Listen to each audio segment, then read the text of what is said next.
Sarah Chen lived in a quiet neighborhood where kids played together after school and neighbors knew each other by name.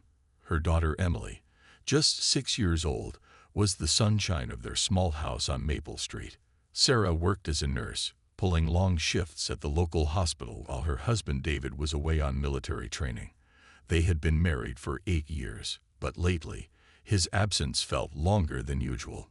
The day Patricia Miller moved into the house 3 doors down was a Tuesday in May. She arrived in a silver SUV, perfectly dressed in a crisp white shirt and navy blazer. Patricia smiled at everyone she met, carrying a clipboard and talking about neighborhood improvement.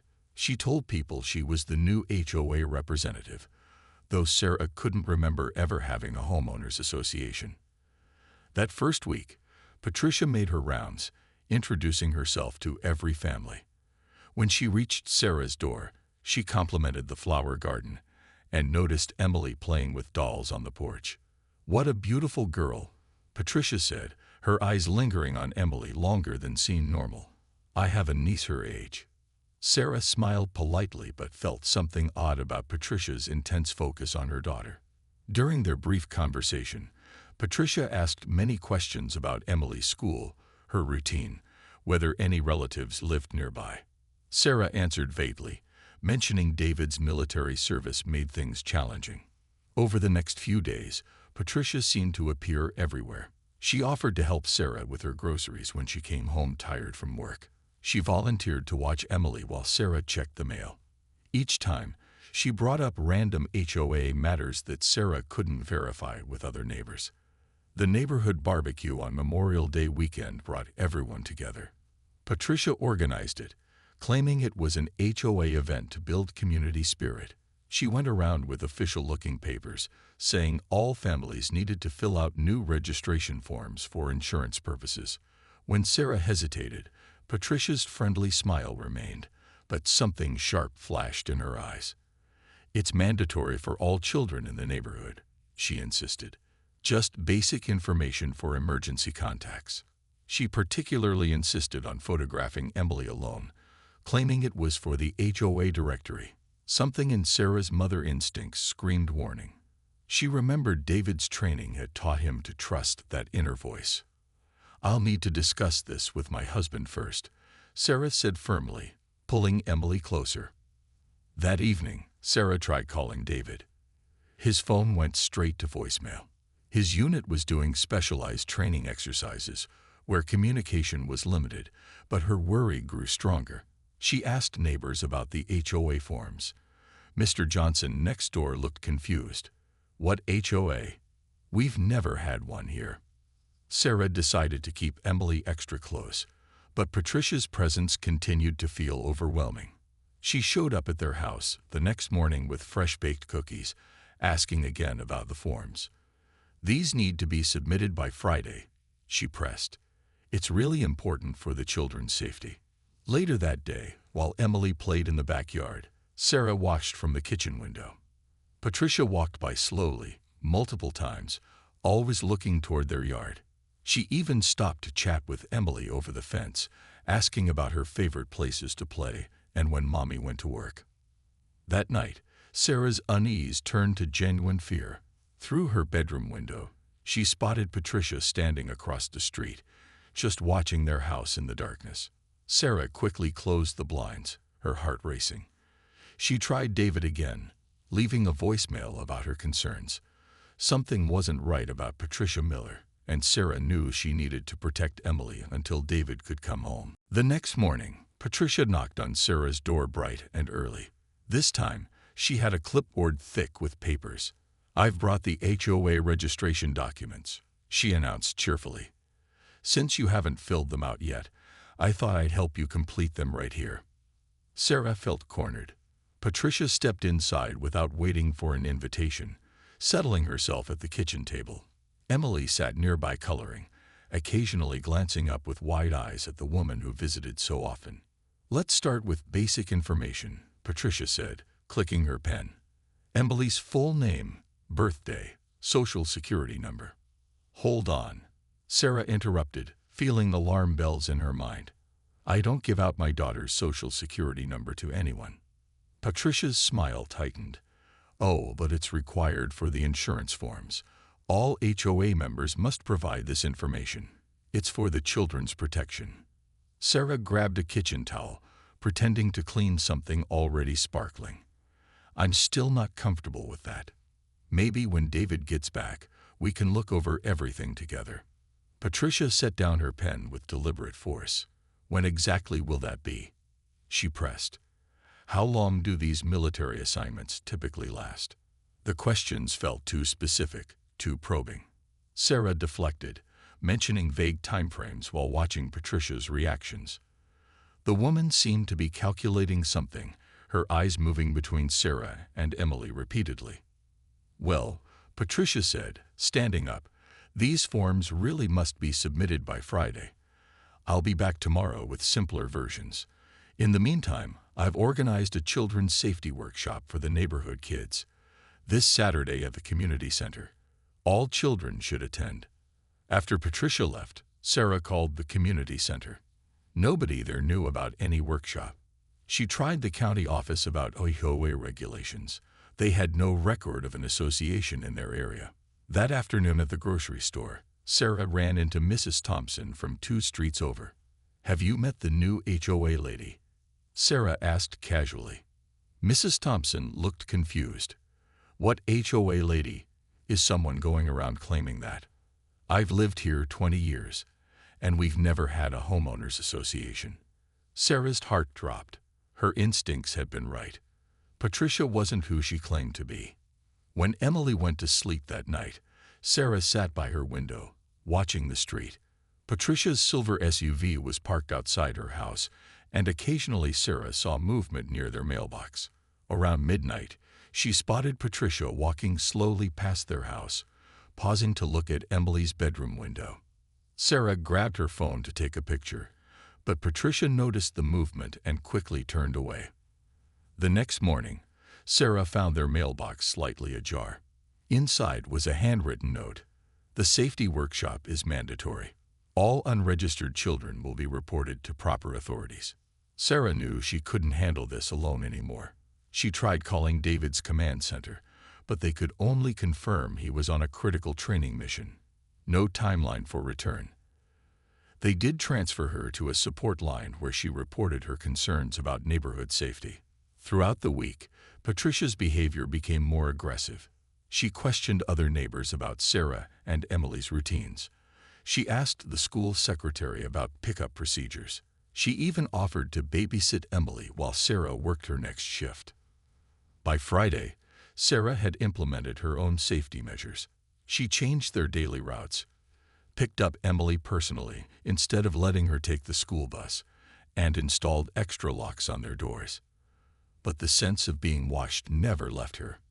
That Friday evening, Patricia appeared at their door again, this time accompanied by a man she introduced as her business partner from the regional HOA office.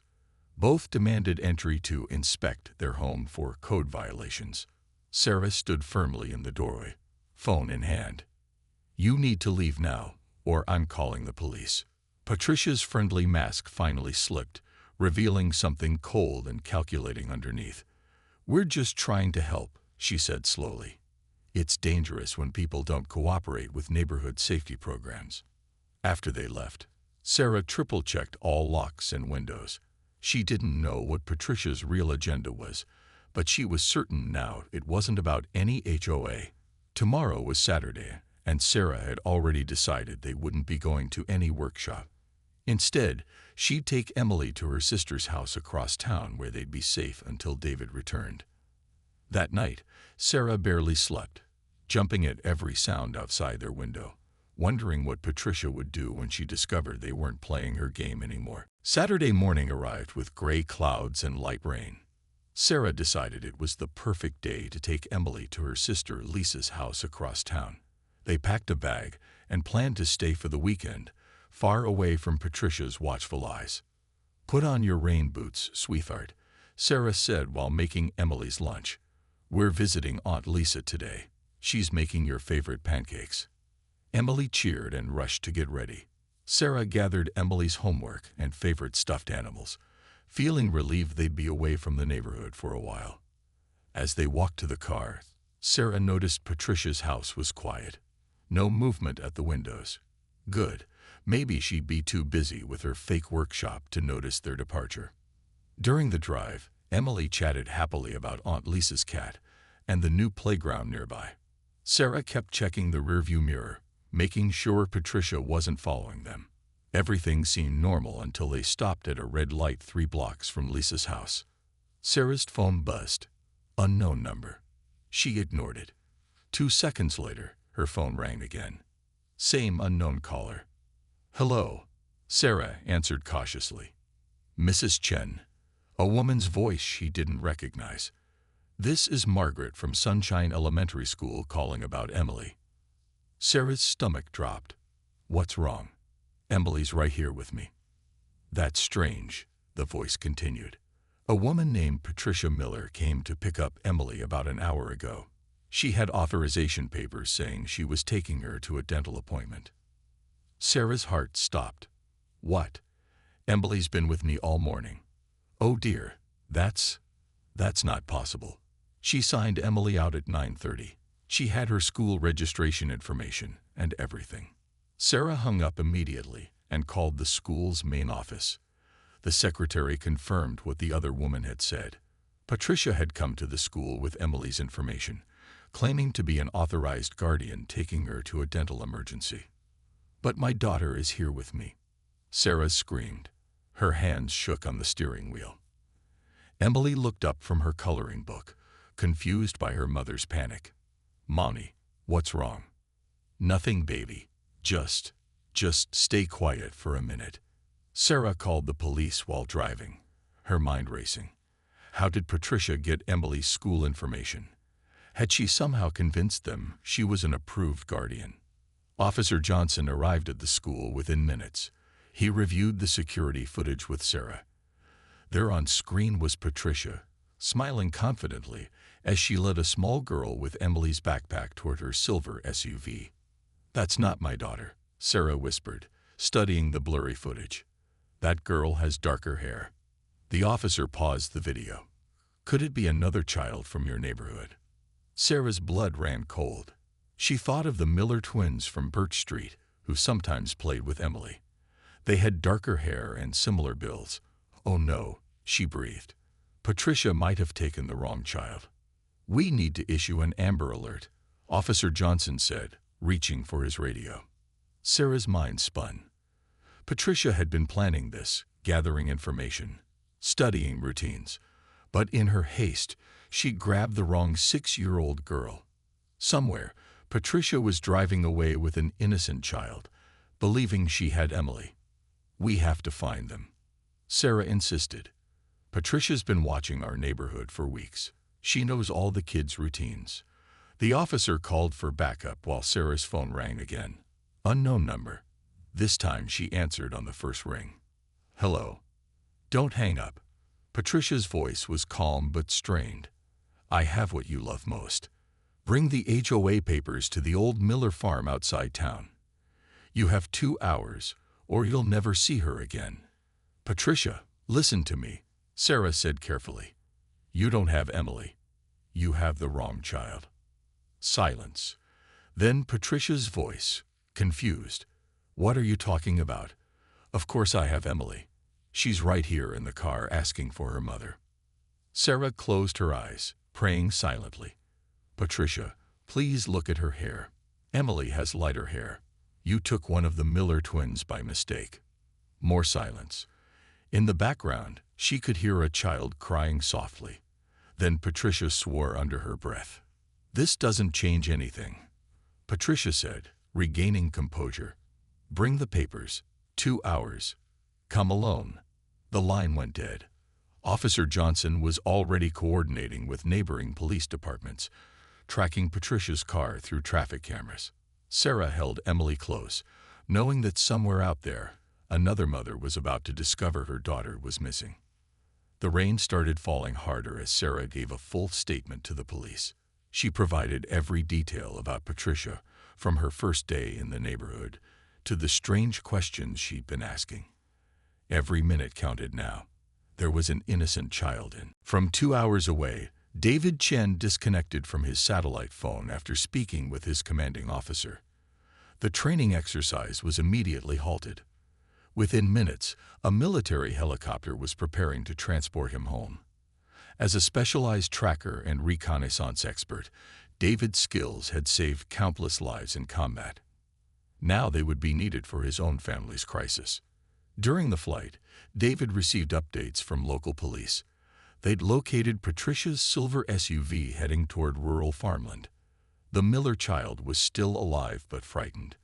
Patricia hadn't realized she'd taken the wrong girl, and that confusion was creating dangerous unpredictability. David arrived at the makeshift command center near the elementary school just after noon. Sarah rushed into his arms, Emily still shaking from the morning's events. "She wanted our daughter," Sarah whispered. "David, what does she want?" David studied the maps spread across the police chief's car. His military training kicked in immediately. "This isn't random," he said, noting the patterns. "She's had weeks to plan. The Miller farm she mentioned. It's isolated, multiple exit routes. She chose it carefully." Detective Williams briefed David on what they knew. Patricia Miller had no criminal record, but neighbors described her constant questions about families with deployed military spouses. She'd moved around several states, always using the fake HOA story. "She targets military wives," David concluded. "Mothers left alone raising young kids. She studies their routines, builds trust. Then what?" Sarah asked, dreading the answer. David's jaw tightened. Child trafficking rings pay premium prices for children from certain demographics. Military families, professional mothers, kids who are well cared for and educated. The police radio crackled. "Vehicle spotted heading west on County Road 47. Passenger appears to be a child." David grabbed the radio. "This is Chen. I'm joining the pursuit." He turned to Sarah. "Stay here with Emily. I'll bring that girl home safely." He commandeered a police motorcycle, quickly memorizing the rural road maps. His military tracking skills gave him advantages the local police lacked. He could predict Patricia's moves, anticipate her escape routes. Meanwhile, Patricia was growing increasingly agitated. The child in her passenger seat kept crying for her mother. She pulled over twice to try soothing her, but nothing worked.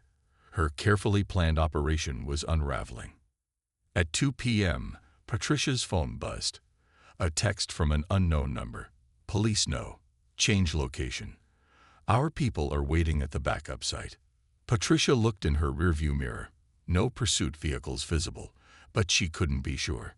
She made a sharp turn onto a dirt road, heading toward a second meeting point she'd arranged as backup. David anticipated this move. He radioed the police helicopter to maintain visual without alerting Patricia. Using terrain knowledge from his military training, he positioned himself to intercept her at the crossroads 3 miles ahead. As Patricia approached the intersection, she slowed down. David appeared from behind large boulders on his motorcycle, blocking her path. She swerved, nearly hitting a tree, her car coming to a sudden stop. Patricia jumped out, yanking the terrified child with her. "Don't come any closer," she screamed, holding the girl in front of her like a shield. David raised his hand slowly, dismounting the motorcycle. His training had prepared him for hostage situations. "Patricia, I'm Emily's father. You don't have Emily. That's little Sophie Miller. Her parents are worried sick." "You're lying." Patricia's voice shook. "This is Emily. I've watched her for weeks." "Sophie has a birthmark on her left ankle," David said calmly. "Check if you don't believe me."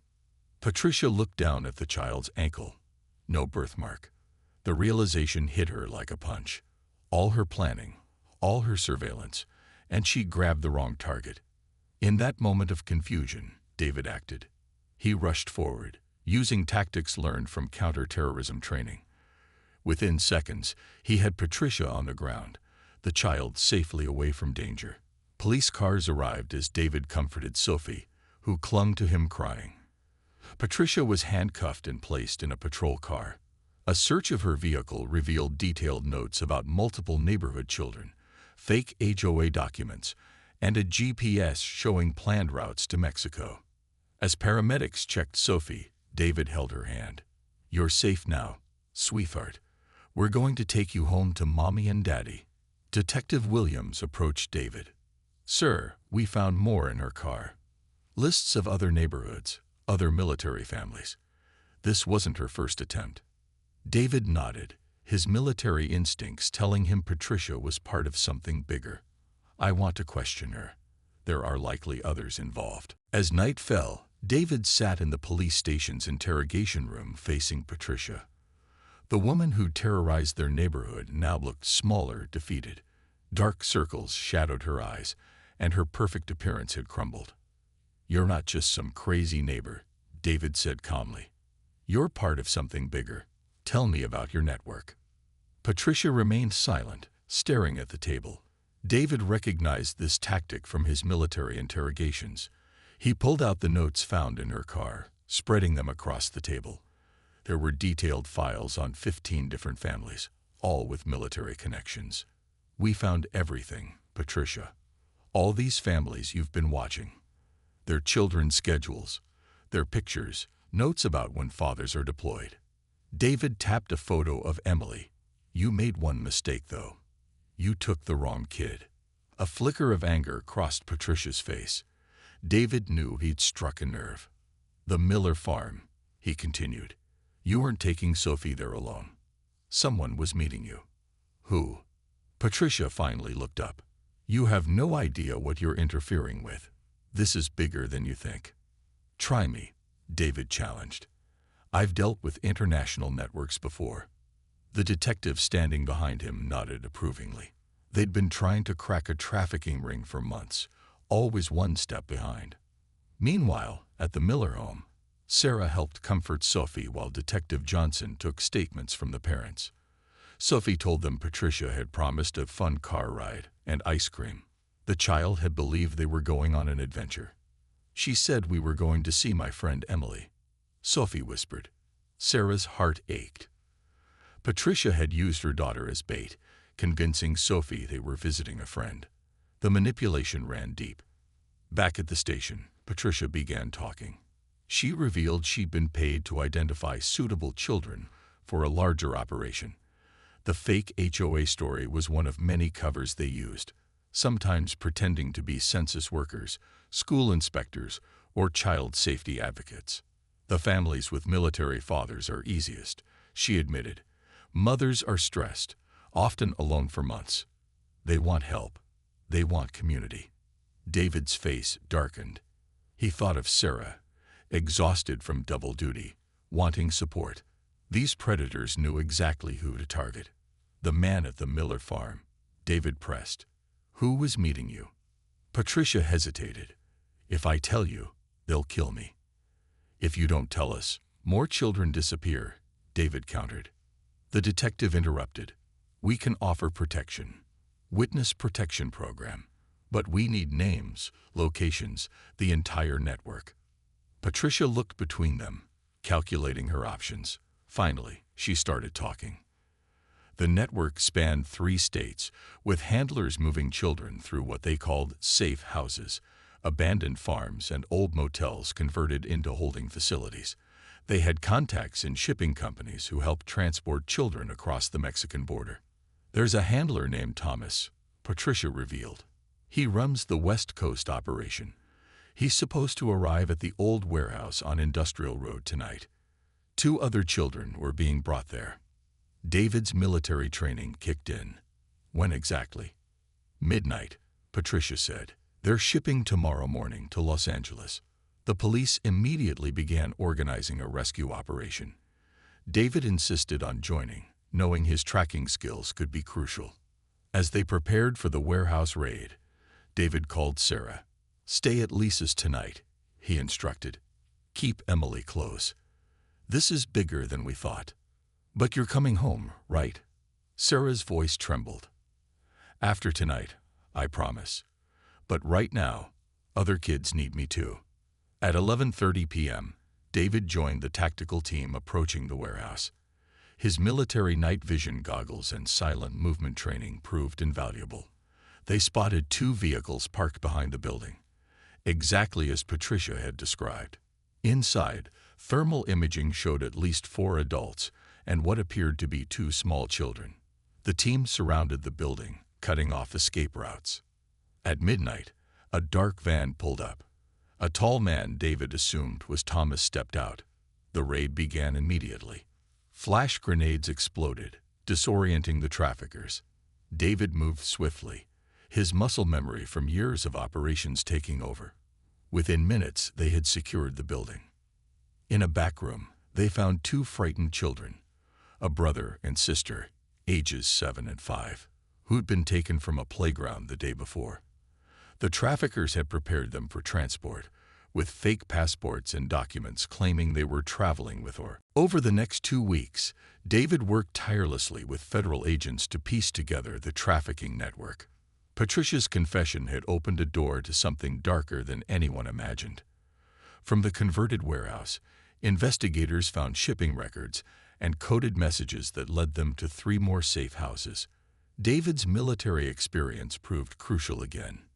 He could read the coded language the traffickers used.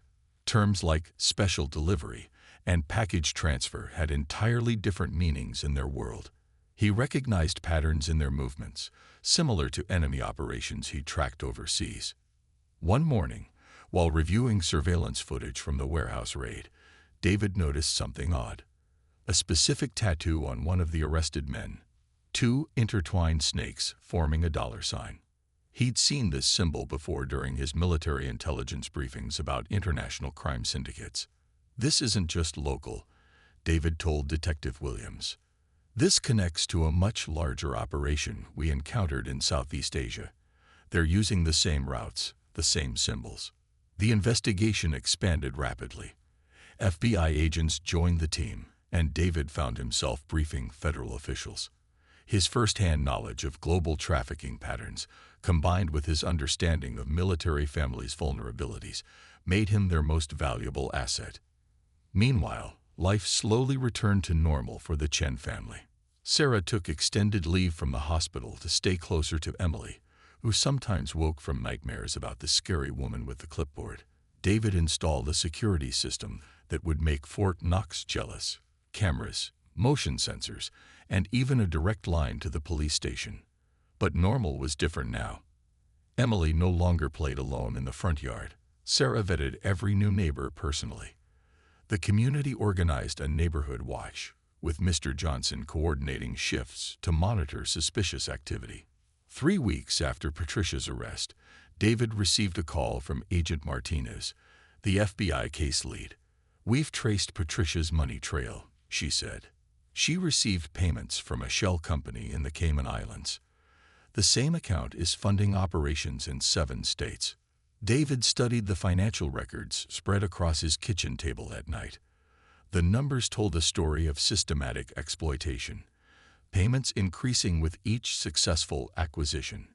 Children weren't just being stolen, they were being sold like commodities. The breakthrough came when forensic accountants discovered the shell company's parent organization, a legitimate-looking charity called Children's Future Foundation. On the surface, they claimed to help place orphans in loving homes. In reality, they were a front for international trafficking. David's military connections proved invaluable once more. His former commander helped coordinate with Interpol to track international transfers. Within weeks, they identified key players in Mexico and Central America preparing to receive shipments. On a rainy Thursday afternoon, while Emily colored at the kitchen table and Sarah prepared dinner, David's phone rang. It was Agent Martinez again. "We've got something. One of Patricia's contacts is planning to visit a house 2 towns over. Local mother, husband deployed to Germany, 2 young children." David felt his stomach tighten. "When?" "Tonight. They're calling it a community outreach visit. Same playbook Patricia used." Without hesitation, David prepared for action. He kissed Emily goodbye, promising to read her favorite bedtime story tomorrow. He held Sarah close. "After tonight, this chapter closes," he whispered. The target house belonged to Jennifer Kim, a military wife with a 5-year-old son and 3-year-old daughter. Her husband had been deployed for 3 months, and she was visibly exhausted managing 2 active toddlers alone. David and a small FBI team watched from unmarked vehicles as a woman approached Jennifer's door at 7 p.m. She introduced herself as Michelle Rodriguez from the Regional Family Support Services. Her clipboard and professional demeanor matched Patricia's approach perfectly. "We've noticed your husband's deployment status," Michelle said smoothly. "Our program provides free child care assistance to military families." David listened through a wire Jennifer was wearing. They'd briefed her an hour earlier, coached her on playing along while gathering evidence. "That sounds wonderful," Jennifer responded as instructed. "What kind of assistance exactly?" "Well, we have a special summer camp program starting next week. It's completely free." 6 months after Patricia Miller's arrest, the Chen family stood in their living room surrounded by news cameras. David had been invited to the White House to receive a Presidential Citizens Award for his role in dismantling the trafficking network. He insisted Sarah and Emily accompany him, saying they were part of this victory too. The national recognition brought unexpected attention to their quiet neighborhood. Parents from across the country reached out, sharing their own close calls with suspicious strangers. David's story inspired communities everywhere to be more watchful, more connected. David had officially left active military duty to work full-time with the Department of Homeland Security's Child Protection Task Force. Using his tracking skills and tactical experience, he trained other investigators to spot trafficking patterns hiding in plain sight. Many of these predators look normal, David explained during his first training session. They blend in because they copy what we trust: the helpful neighbor, the concerned teacher, the dedicated volunteer. Patricia Miller's trial became national news. She testified against her handlers in exchange for a reduced sentence, revealing that her network had attempted to traffic over 200 children in the past 5 years. Her testimony helped convict 12 other key figures in the organization. The Millers, whose daughter Sophie had been accidentally taken that terrifying day, became close family friends. Every Sunday they joined the Chens for dinner, 2 families bound by their shared trauma and triumph. Sophie and Emily played together as their parents watched carefully, grateful for each ordinary moment. David established a program called Safe Neighborhoods that he initially tested in their own community. He taught residents to recognize warning signs, strangers asking detailed questions about children, unusual interest in family schedules, offers of unsolicited help that seemed too perfect.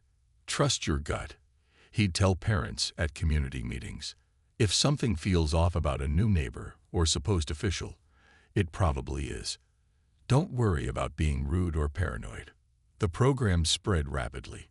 Within a year, over 300 neighborhoods across the country had adopted David's safety protocols. Several attempted trafficking operations were stopped by alert communities before any children could be taken.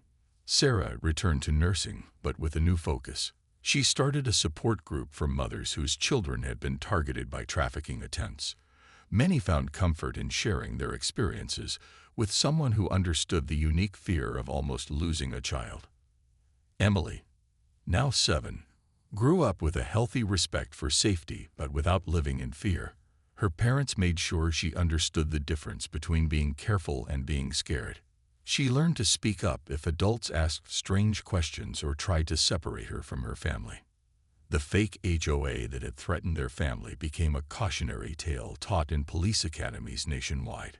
Instructors used Patricia's methods as a textbook example of social engineering tactics predators employ to gain access to vulnerable families.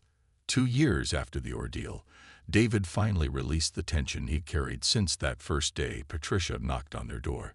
Looking around their backyard during Emily's 8th birthday party, he watched children playing safely while parents chatted nearby.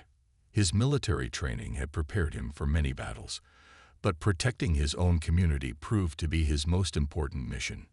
The trafficking ring that had targeted them still existed in fragments, but federal authorities continued dismantling each piece they discovered. David's work had created a ripple effect. Parents became more observant, Neighbors looked out for each other, and communities strengthened their defenses against those who would harm their children. As the sun set on another peaceful day in their neighborhood, David sat on their front porch with Sarah.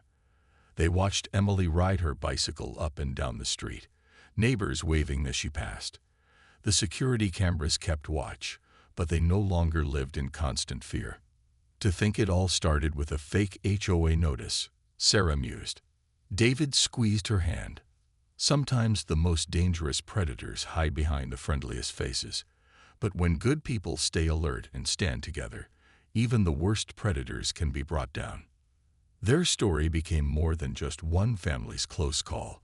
It evolved into a movement of empowered communities refusing to let predators operate in shadows.